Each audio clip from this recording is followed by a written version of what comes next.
retrouver, 9h30. Merci de nous choisir pour terminer la semaine, chaque année à la même période. De petits insectes poilus envahissent nos extérieurs et le réchauffement climatique n'arrange pas les choses. Les chenilles processionnaires prolifèrent partout, sur les arbres des forêts ou le long des pins, comme chez nous à Anglette, mais pas seulement. Sa piqûre et ses poils urticants peuvent être dangereux pour les animaux et pour nous-mêmes. Alors, comment s'en débarrasser? Diminuer les cocons ou supprimer déjà les sujets qui se baladent sur le sol. Bonjour Franck Potet. Bonjour Stéphane. Aquitaine 3D, vous êtes notre invité ce matin. On a beaucoup de questions à vous poser parce que les chenilles, chaque année, c'est une plaie. Et quand on est riverain et qu'on habite à Anglette, dans les quartiers comme Blampignon, Giberta, tout ça, et partout, j'ai pas qu'à Anglette, c'est compliqué, quoi. Hein. Exactement. Et on est en plein dans la période, là, c'est ça. Hein. Ça commence en décembre-janvier? C'est ça, décembre-janvier jusqu'à avril. Jusqu'à avril. Bon, des explications ce matin, puis le mode d'emploi pour s'en débarrasser. Et puis, vos questions, bien sûr, comme tous les matins, en direct, en nous passant un petit coup de fil au 05 59 59 17 17. Côté expert, avec Stéphane Clavry sur France Bleu Pays Basque. On va commencer, Franck Potet, par expliquer le cycle de la chenille. On sait que c'est le moment où elle descend des arbres, mais expliquez-nous le cycle complet de la chenille, en fait. Alors, pour bien comprendre le cycle, déjà, donc on va commencer par le papillon de la chenille processionnaire qui ressemble à un papillon de nuit, qui va se reproduire du mois de juin au mois de septembre. À partir de septembre, les femelles vont pondre leurs œufs aux extrémités des branches de pin. À partir du mois d'octobre, on va commencer à voir les cocons blancs qui vont apparaître aux extrémités de ces branches. Donc en octobre, les cocons sont visibles. Les cocons sont visibles. Ça y est. Et donc du coup, voilà, les chenilles vont commencer à se développer. Elles vont manger du coup les épines du pin. Et à partir de décembre, voilà, si le temps le permet, jusqu'au mois d'avril, il peut y avoir des descentes. En descente, en général, c'est des descentes précoces. Mais le gros des descentes, c'est plutôt au mois de mars. Et elles vont descendre, elles vont faire donc des lignées, une procession. C'est pour ça qu'on appelle ça des chenilles processionnaires. Et après, elles vont se regrouper au niveau du sol pour rentrer dans le sol, là où elles vont du coup se transformer en chrysalides et puis après refaire le cycle du papillon. Quand on les voit se balader à même le sol, et il y en a beaucoup, on en parlait tout à l'heure sur les pistes cyclables d'Anglette et de Bayonne, là, ça veut dire quoi? Qu'elles cherchent un endroit pour s'enterrer et... Exactement, elles vont faire des lignées, voilà, elles peuvent faire 20, 30, 40 mètres et elles vont finir par se regrouper, faire comme un rond et elles vont rentrer dans le sol pour pouvoir nicher et continuer. Je parlais du réchauffement climatique, Franck Potet, il y en a de plus en plus, vous en constatez davantage chaque année. Tout à fait. Chaque année, c'est de plus en plus tôt. Oui. Cette année, j'ai eu un client, il en avait 500 sur sa terrasse, c'était le 30 novembre. Donc, j'ai l'impression qu'il y a quelques années, on traitait beaucoup par hélicoptère, choses comme ça. C'est ça. Aujourd'hui, je crois que c'est plus le cas, en fait. On fait plus aussi, voilà, pour des questions un petit peu écologiques, parce que ça ne tuait pas que les chenilles. Oui. Ça devait tuer forcément d'autres insectes, des coccinelles et autres. Donc effectivement, ça se fait plus. Quel est le danger? C'est le poil de la chenille qui est urticant, c'est ça? Exactement. C'est soit le poil si on est en contact direct avec la chenille, ou même une chenille qui avance dans l'herbe. Et si nous on touche l'herbe après avec ses mains, on peut se retrouver avec des irritations sans pour autant avoir vu des chenilles. C'est ce qui est un peu embêtant en fait avec la chenille processionnaire, c'est que on a beau expliquer aux enfants il faut pas les toucher, ok, mais même sans les toucher, on peut être piqué par ces petits poils qui vont en déposer partout, sur les chaussures, à même le sol, sur les vêtements. Quand on court et qu'on range ses chaussures dans un sac de sport, on peut en avoir après partout dans le sac, c'est ça, et se faire piquer pendant des jours et des jours, parce que ça dure longtemps. C'est ça, les poils peuvent rester effectivement des mois et des mois là où ils sont, et donc du coup, effectivement, si on touche un endroit où les chenilles sont passées, on va se retrouver avec une irritation. On va expliquer dans un instant comment il est possible de s'en débarrasser ou de diminuer le phénomène. Puis moi, je vous invite à nous rejoindre aussi parce que vous êtes concerné par ce phénomène. À la maison, vous en avez, vous ne savez pas comment faire, vous les balayez, il faut pas. Hein. On va l'expliquer dans un instant. 05 59 59 17 17 pour essayer de trouver une solution à cette problématique. 05 59 59 17 17. 9h30, 10h, côté expert sur France Bleu Pays Basque. Avec Franck Potet d'Aquitaine 3D pour parler des chenilles processionnaires. On est en plein dans la saison cette année. Vous l'avez dit en début d'émission, donc ça a commencé très tôt, dès le mois de décembre. Ça y est, elle commence à descendre. On y est. Des pins, je parle beaucoup de pins, mais d'autres arbres sont concernés aussi par les chenilles processionnaires. Oui, on peut les trouver sur d'autres résineux, des cèdres ou autres, mais bon, c'est principalement effectivement. C'est récent ce phénomène, effectivement, parce que j'ai l'impression que ça ne concernait que les pins il y a quelques années encore. Avant on les trouvait que sur les pins, maintenant on les trouve un peu plus sur d'autres résineux, parce qu'elles se développent de plus en plus. Après, il y a des régions en France où il y a aussi la chenille processionnaire du chêne. Ici, on n'en a pas, mais... D'accord. Il y a des prédateurs Alors, par rapport aux prédateurs, il y a principalement la mésange. Un couple de mésanges, ça peut manger entre 100 et 300 chenilles par jour. Donc, voilà. ça permet de limiter effectivement leur prolifération. Mais il n'y a pas assez de mésanges ici. C'est ça, il faudrait qu'il y ait plus de personnes qui mettent des nichoirs à mésanges. Alors un nichoir à mésanges, il faut que le trou et l'ouverture fassent moins de 3 cm. D'accord. Donc tous les nichoirs ne sont pas pour les mésanges. Ça veut dire parce qu'on met un nichoir qu'on aura forcément des mésanges. Ah non, c'est la nature après qui fera... Nous sommes d'accord. Comment vous intervenez, Franck, Aquitaine 3D? J'ai un pain sur mon terrain, j'ai remarqué qu'il y avait un cocon et ça commence à descendre. Je vous appelle, comment vous allez interdire? Alors par rapport au cocon, si l'arbre fait moins de 10 mètres, j'ai une perche télescopique. Moins de 10 mètres de hauteur, oui. J'ai une perche télescopique avec comme un sécateur au bout qui permet de retirer mécaniquement du coup les cocons. Vous allez couper quoi, la branche sur laquelle il y a eu le cocon, ou vous allez juste couper le cocon? Couper que le cocon. D'accord. Des fois la branche de 30 cm, voilà, mais l'extrémité où il y a le cocon. Donc ça permet de retirer effectivement jusqu'à 10 mètres de hauteur. Après au-dessus, il va falloir mettre des pièges sur le tronc. Donc le piège, c'est comme une collerette, une gouttière qu'on va mettre autour du tronc. Quand les chenilles vont descendre le long du tronc, elles vont se retrouver dans cette gouttière. Et la seule sortie de la gouttière, c'est une poche où il y a du terreau. Et elles vont nicher là comme si elles étaient dans la terre. Donc elles ont l'impression d'avoir fait tout leur cheminement, d'être arrivées dans le sol. Et dès qu'elles voient de la terre, elles disent ça y est, on y est, hop, on s'enterre. On niche, hop, on s'y met. Et puis en fin de saison, voilà, je retire les poches. Parce que quand le cocon est véritablement trop haut, là, il n'y a aucune possibilité d'intervenir. Après, il faudrait une nacelle, mais louer une nacelle pour retirer 5-6 cocons. Il n'y a pas d'intervention chimique.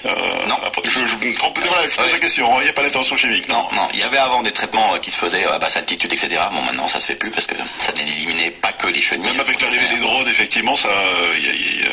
Peut-être encore, mais aujourd'hui, il n'y a pas. D'accord, ok, très bien. Bon, il y a beaucoup d'interventions justement sur le terrain parce qu'au pays, sinon, on a beaucoup de pain sur le littoral, dans l'intérieur aussi. Ceci dit, il y en a quand même quelques-uns. Ça engendre beaucoup d'interventions. Ah oui, il y a quand même pas mal d'interventions. Dans le sud des Landes, enfin moi je fais le sud des Landes, mais tout les Landes d'ailleurs. Effectivement, et tout le Pays Basque, et surtout des gens des fois qui ne connaissent même pas le problème. Ils louent une maison, ils achètent une maison, il y a des pins dessus, et premier hiver, ils se retrouvent avec ce problème-là. Ouais. Alors, justement, on s'aperçoit qu'il y a un cocon, on voit les chenilles descendre, on commence à les voir au sol, parce que quand elles commencent à descendre, effectivement, ça se remarque. Quelles sont les règles de bon usage? Qu'est-ce qu'il faut faire ou éviter de faire, en tout cas, Franck? Qu'est-ce que vous conseillez? Alors, il faut éviter de les ramasser avec une pelle et une balayette, parce que là, je peux vous dire que les poils, il va y avoir partout, même si vous n'allez pas les voir. Parce que pourtant, c'est le premier réflexe, en se disant, je vais balayer pour pas marcher dessus. Et ça, c'est pas bon du tout. Non. Parce que les poils vont s'envoler, c'est ça? C'est ça, c'est très très volatile, et ça fait quelques microns, donc on les voit pas. Oui. Donc il faut soit mettre sur la lignée ou sur le tas de chenilles de l'eau bouillante, ou de l'alcool à brûler, ou un petit chalumeau pour justement les brûler, pour éviter justement qu'elles continuent. L'eau bouillante, expliquez-nous, ça suffit? Qu'est-ce que ça fait commencer à l'eau bouillante, ça va aller. Ça va les tuer. Elles vont se tortiller pendant quelques minutes et après, effectivement, elles sont mortes. Et l'avantage de l'eau aussi, c'est que du coup, ça limite la volatilité des poils. Et le sol sur lequel elles sont passées, elles ont cheminé. Qu'est-ce qu'il faut faire? Est-ce qu'il faut le nettoyer? Est-ce que là, il n'y a plus aucun danger? Alors si, il y a un danger, parce que si on touche l'herbe où une chenille est passée la veille, on peut se retrouver avec des boutons. Maintenant, c'est compliqué de savoir où elles sont passées la veille. Donc, il n'y a pas grand chose à faire là, par contre. Donc il va falloir prendre attention, quoi. Bon. On va parler des animaux dans un instant, parce que c'est dangereux aussi pour les animaux et particulièrement pour les chiens. Si vous voulez nous rejoindre, 05 59 59 17 17, si vous êtes concerné justement par cette problématique des chenilles processionnaires, venez nous expliquer comment vous vous en débarrassez, ou venez chercher un conseil tout simplement. 05 59 59 17 17. Côté expert, avec Stéphane Claverie sur France Bleu Pays Basque. On essaie d'éradiquer ce matin les chenilles processionnaires avec Franck Potet d'Aquitaine 3D. Puis vos questions, on a Dominique qui est à Ondre, je crois, dans le sud des Landes. Bonjour Dominique. Bonjour Dominique. Oui, bonjour. Bienvenue Dominique. Vous avez une question, je crois, sur... Oui. J'ai une petite question en rapport avec ce que vient de dire votre invité, à savoir qu'il a dit tout à l'heure qu'il n'existait aucun traitement chimique efficace. Or, moi j'habite dans une copropriété, donc à Ondre, où un prestataire passe en septembre, il me semble, et envoie par le biais de canons un produit chimique qui fait de la fumée, qui sent pas très bon, censé être le traitement contre les chenilles processionnaires. Bon, des chenilles processionnaires, on en a quand même. Maintenant, est-ce qu'on en aurait plus ou moins, ou de manière équivalente s'il n'y avait pas ce traitement? Mais ce qui m'a interpellé surtout, c'est que ce que vous disiez à l'instant, à savoir qu'il n'y avait pas de traitement chimique. Comment ça se fait qu'on nous en propose un? Je ne sais pas si c'est fameux, oui, Franck. Alors ce traitement-là, je pense que c'est du bacillus qu'ils appliquent. Donc idéalement, pour que ce soit très efficace, il faudrait faire ça toutes les 15 jours, 3 semaines sur le mois de septembre.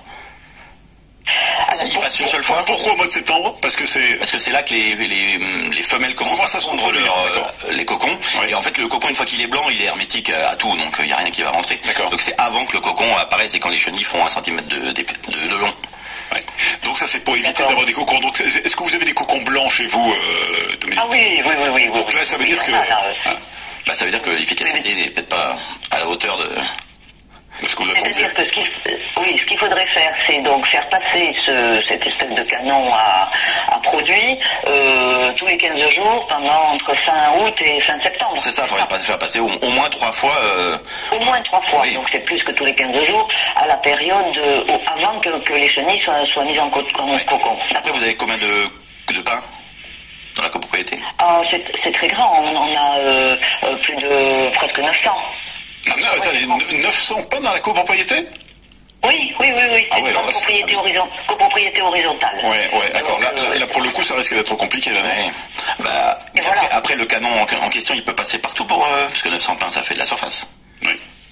Oui, non, il ne peut pas passer partout, effectivement. Il ne peut pas passer partout. Et puis c'est vrai que les pins sont très hauts, donc je ne suis pas certaine que ce produit atteigne la cime des pins, j'en sais rien. Moi non plus. Après, ce qu'il faudrait peut-être faire, ce serait l'été, de faire poser des pièges à phéromones.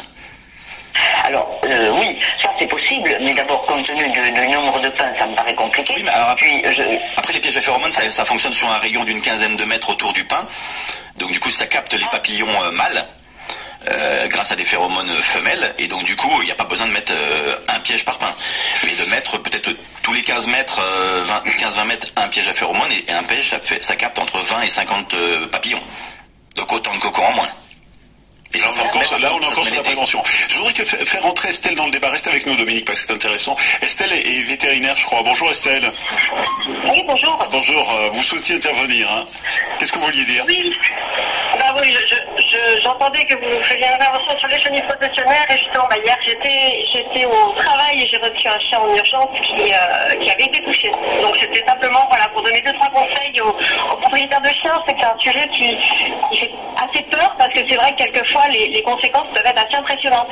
Ouais. Alors, on voulait effectivement l'aborder, c'est les animaux peuvent perdre la langue, c'est le cas des chiens aussi, c'est ça Tout à fait, ils peuvent avoir la langue totalement nécrosée, voire effectivement pire. Voilà. Ouais. Qu'est-ce que vous avez vu hier, Estelle? Oui, alors hier, le chien que j'ai reçu, lui, ça se manifestait essentiellement par un œdème très important. Donc la langue était très très gonflée, elle rentrait plus du tout dans la bouche, le chien était très douloureux, il bavait énormément. Après, de temps en temps, quelquefois les symptômes sont plus discrets, c'est-à-dire que des fois les gens viennent avec un chien juste qui se plaint et qui a vomi une fois par exemple, ou qui bave un peu. Là, c'est moins dangereux. Mais enfin, ceci dit, il faut faire quand même très attention. J'imagine, Dominique, sur une propriété comme ça, avec 900 pins, parce qu'il y a des animaux aussi, et forcément, là aussi, c'est dangereux. Hein. Il y a eu déjà des problèmes avec des animaux, choses comme ça? Pas à ma connaissance, mais je ne suis pas au courant de tout, pas à ma connaissance, mais c'est vrai qu'ici tout le monde au moins les ébouillante, puisque le traitement me semble, en tout cas s'il est efficace, il n'est pas à 100%, parce que des chenilles on en a dans les jardins, on en a sur les allées, et on se balade avec une petite bouilloire et puis on les ébouillante. Ouais, bien sûr. Après aucun traitement est efficace à 100%, même quand je parlais des pièges à phéromones, ça capte une partie, mais on captera jamais 100% des... Ouais, c'est illusoire de penser qu'il y a un traitement qui éradique complètement et puis on sera débarrassé. C'est terminé, on n'en entend plus. Tout à fait, non, ça n'existe pas. Ouais. Et oui, et pourtant nous avons des mésanges, et même les mésanges, elles n'en mangent pas assez. Bon. Elles sont pas assez gourmandes. Merci Dominique. Merci beaucoup Dominique. Merci pour votre appel. Merci à vous de vos renseignements. Merci Estelle également, parce que c'est important, c'est vrai, vous avez raison de faire attention aux animaux dans ces cas-là. Et en ce moment, peut-être éviter même d'aller vous balader dans les forêts de pins pour éviter ce type de problématique.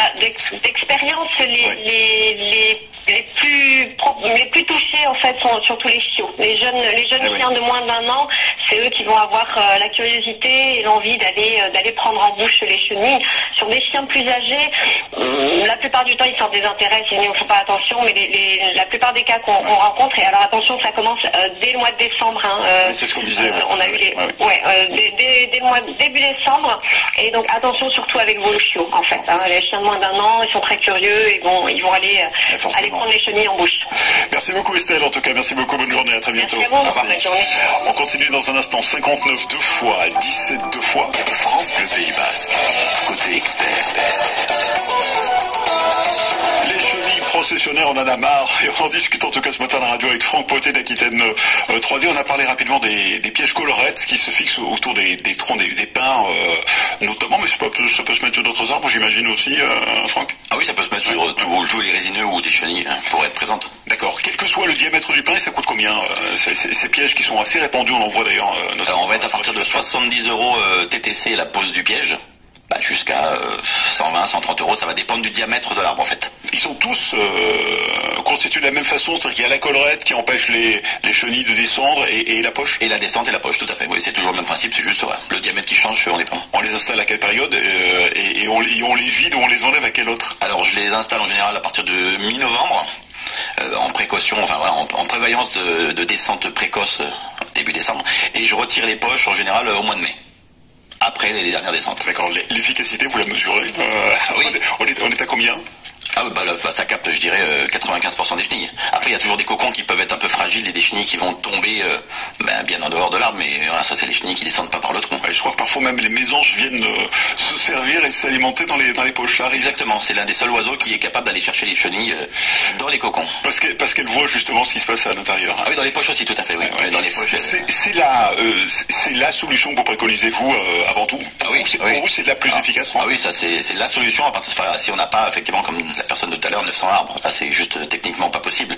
Mais sinon, c'est la solution, effectivement, pour... Oui, parce que si on en a pas mal, 70 €, ça veut dire 70 € par arbre. Et oui, oui. Donc là, sur 900, c'est... c'est pas possible, juste... Voilà. Pour une copropriété, ça commence... C'est vrai que je commence en janvier, il est posé, là. Bon, en tout cas, il faut s'en occuper, y faire très attention, on l'a dit. On a eu le témoignage d'Estelle vétérinaire, que ce soit pour les animaux ou même pour nous, il faut véritablement faire très attention. Tout à fait. En attendant, on vous retrouve Aquitaine 3D si on a besoin de vos services, on va passer un petit coup de fil. Vous avez une chaîne YouTube aussi, je voudrais le rappeler. Tout à fait, où je mets quelques vidéos utiles sur les chenilles ou autres. Exactement, sur les chenilles, mais pas que, évidemment. Et puis il y a un site internet sur lequel du matériel est vendu. Je vais vous donner ce site, c'est essentiel-anti-nuisible au pluriel.com, c'est ça? Tout à fait. Là, c'est tout le matériel? Tout pour les chenilles et pour autre chose, mais voilà, je vends notamment les pièges pour les gens qui veulent se poser eux-mêmes. Merci beaucoup, Franck Potet d'Aquitaine 3D, d'avoir été notre invité ce matin, et c'est promis, on fait attention aux chenilles. Merci Stéphane. Merci. À bientôt. Franck. Au revoir.